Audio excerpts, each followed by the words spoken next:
Good morning, everyone. Thank you for joining us for today's session. And I'm going to discuss about pre-ANDA meetings for complex drug products, specifically focus on do's and don'ts from the quality perspective. So overview, I'm going to show you what I'm going to talk about for the next 20 minutes. So I will touch on the strategic use of the right communication for pre-ANDA communication, and then define what makes a drug product complex, and go through some pre-ANDA meeting package contents and stages. And we'll discuss something about like do's and don'ts for pre-ANDA, for the pre-dev and pre-sub meetings, basically pre-ANDA meetings. And then I will wrap up with takeaway message. So first, I'd like to show you what makes a drug product complex. This topic maybe looks familiar to you because I think Dr. Yan Wang already touched on this yesterday for the PSG topic. But I'd like to go over this because my pre-ANDA meetings are mostly currently limited to complex drug products. So I'd like to review this concept. And so under GDF 3, the complex drug product categorized in 5 categories. And first, complex active ingredient. So these active ingredients are not simple single chemical entities, such as glutamate acetate, protamine sulfate, and also complex formulation. So for this, the drug is generally delivered via sophisticated formulation or in some like physical form, like iron sucrose, propofol. And also some drug products with complex route of delivery, such as locally acting drugs like desonide emulsion, prednisolone acetate suspension, brimonidine gel, and also complex dosage form, such as transdermal systems like fentanyl patches, and meter dose inhalers like albuterol. Also, the complex drug device combination. For this drug product, generally it consists of both drug and a device. So whether device is integral to the drug delivery, safety or effectiveness, such as epinephrine, autoinjector, and as also like Dr. Yan Wang mentioned yesterday, all these complex drug product may fall into multiple categories. So, okay, with this concept in your mind, I'd like to show you some pre-ANDA communications. Actually, from yesterday, you may already, there are already some topics on PSG, control correspondence, CC, and also suitability petition.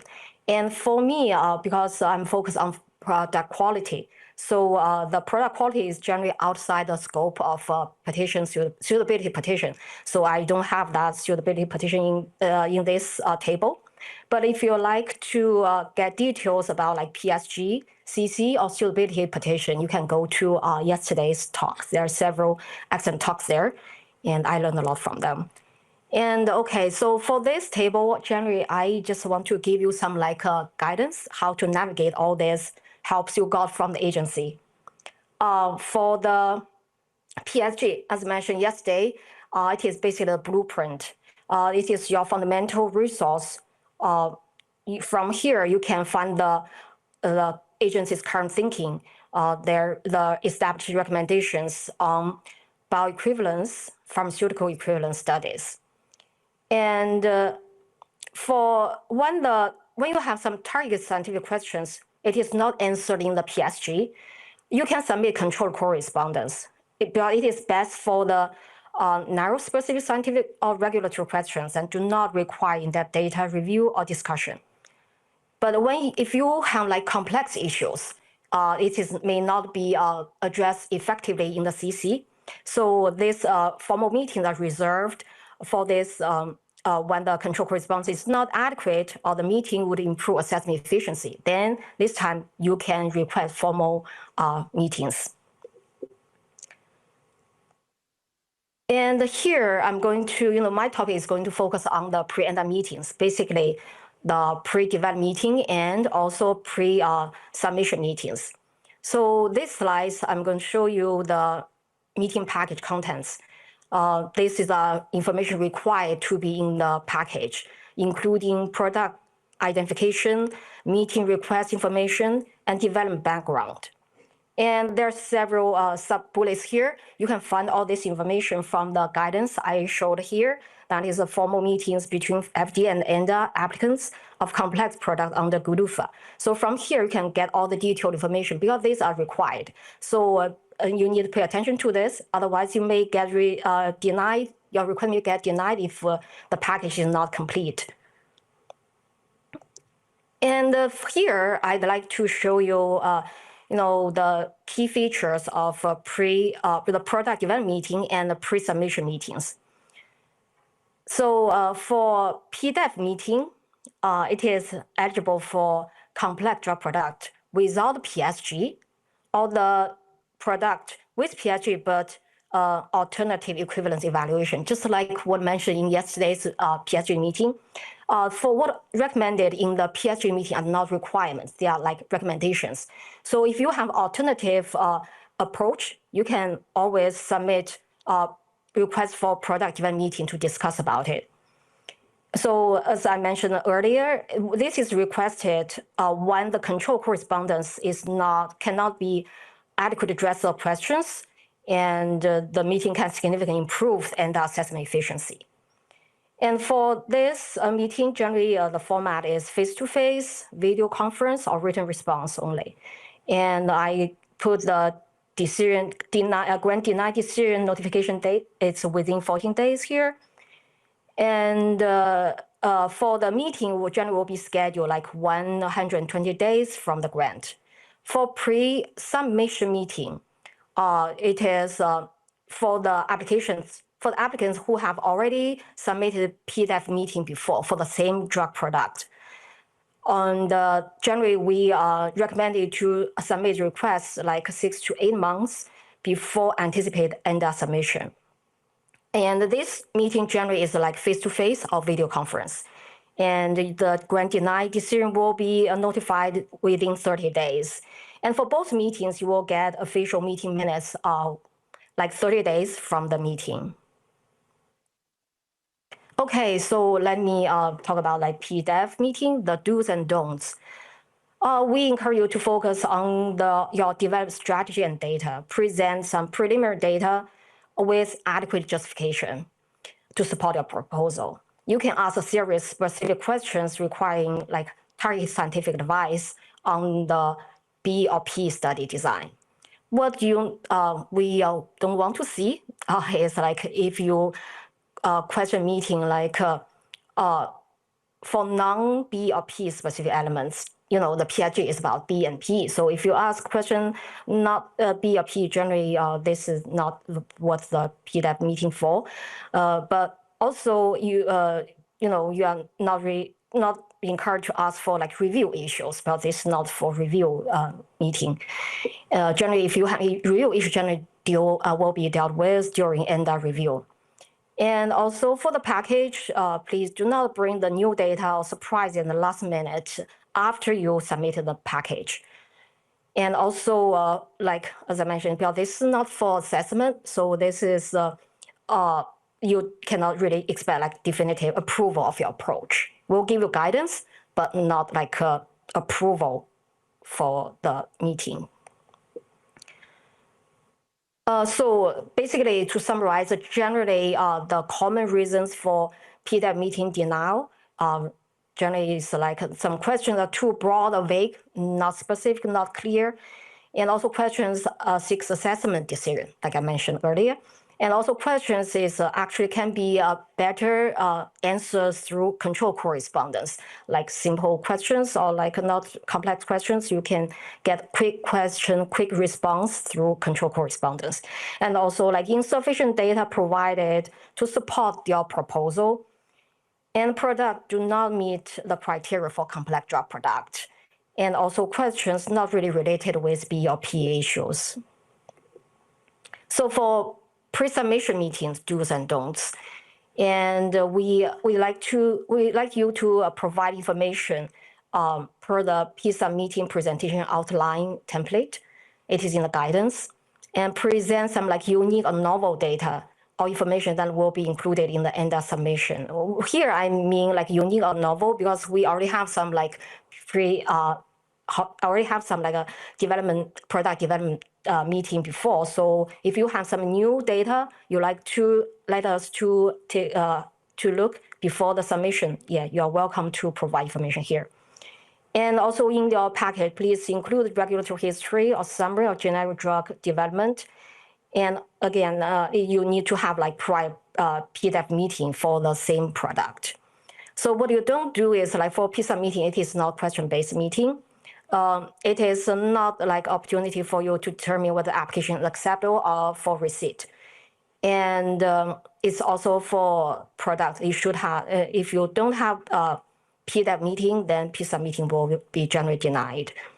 And also for non-complex drug product, it will be denied also. So here, I'm going to show you some like appropriate PDEV questions just to give you like sense what should be asked in the, would be appropriate for the PDEV meeting. Like this question, can the agency clarify whether proposed physical chemical characteristics and analytical techniques or methods are considered acceptable for demonstrating sameness between the proposed test product and the ROD? So this is generally, we receive this kind of question a lot in the PDEV meeting. And from the response, this is also like a generalized response you will see from the agency. We'll comment on your general approach. If it is reasonable, we'll say, okay, your approach proposed for the comparative characterizations appear to be consistent with the draft guidance, that is PSG. However, then we'll give you some like a recommendation for improvement. Like the adequacy of the characterization method is an assessment issue and will be determined during the end assessment. We have the following additional common recommendations for you to consider. So you will receive like a list of recommendations for you to improve your the quality of your ENDA. Please note that this question is appropriate because it seeks clarification on approach, not definitive approval. Okay, so I prepared several questions just to let you know, get some sense like what are the appropriate questions. So I will give you a test of this. So this is like a practice. So the first question, does the agency agree with our approach for comparative physical chemical analysis of the test product and the ROD? The second question, can the agency confirm that the choice of sample preparations for comparative physical chemical analysis of the test product and the ROD are considered suitable? What do you think? For these two questions, it's kind of borderline questions for whether it's appropriate for the PDEV, is kind of borderline. But for this question by itself, actually, you can submit it in the control correspondence. You know, that would be more effective for you because you will get response quickly, like written response quickly. But if this question is like, you have like some others, multiple interrelated questions, the most effective way would be in the PDEV meeting. So it really depends. And I have like a few more questions for you to practice. You know, for this one, the first one, does the agency agree that the proposed parameters for the product specification are sufficient to control drug product characteristics and release and throughout the shelf life? For this one, you know, basically this is like a clarification to see if the agency agree with their control strategy. For this one, generally, we'll see, yes, we'll address this question in the PDEV meeting. And then the second question, does the agency agree that at least A is performed only as part of the comparative categorization between the test product and the ROD and not as part of routine release and stability testing? This, you know, this whether want us to confirm or not, this generally I would put it into the control correspondence. It will be efficient. And for this one, last question is like clarifying questions, like whether in use testing parameters are sufficient to confirm compatibility with a diluent. Then for this one is because the strategy, while speaking, that is good to be in the PDEV meeting. For the agree or not confirm, or this question is like will be most effectively to be in the control correspondence. Okay, so this here is the challenge questions. Hopefully this is obvious to you. The applicant is developing complex generic drug product. Which question is not suitable for PDEV? A, does the agency agree our proposed approach of using these techniques to evaluate secondary structure of peptide is in the test DP or RS with respect to the active ingredient sameness? B, can the agency clarify whether the proposed in-use stability study protocol for implant device is considered reasonable to demonstrate compatibility? And C, does the agency agree on the proposed limit for impurity X? Hopefully, I have made it clear to you. The question, we says the right answer would be C, because C is for the question to, it's like an assessment issue, not really, not for clarification or not for discussion. So this is a reminder. Generally, we will in the response, we'll always give you the advice like the final decision regarding adequacy of any supporting data or information will be determined once ANDA is submitted. And additional information may be requested during the application review process. So this slide shows the resource, from all this reference I talked in the slides. In summary, so the key takeaway is, we have several pathways for you to use that is better for the strategic and effective FDA engagement. And it will help you prevent you now for the meeting request. And for the PDEV meeting is for B and P approaches during development. And the PSUB meeting is to present some unique and novel information that will be included in the ANDA submission. So remember, still the final decision on adequacy of data and information are made during ANDA review. With this, I'd like to acknowledge my supervisor, Dr. Cameron Smith, and my dean director, Bing Kai, who helped me prepare the slides. And hopefully my talk will be helpful for you when you navigate with this pre-ANDA meetings. Thank you. And with this, I'd like to introduce our next speaker, Arlene Chen.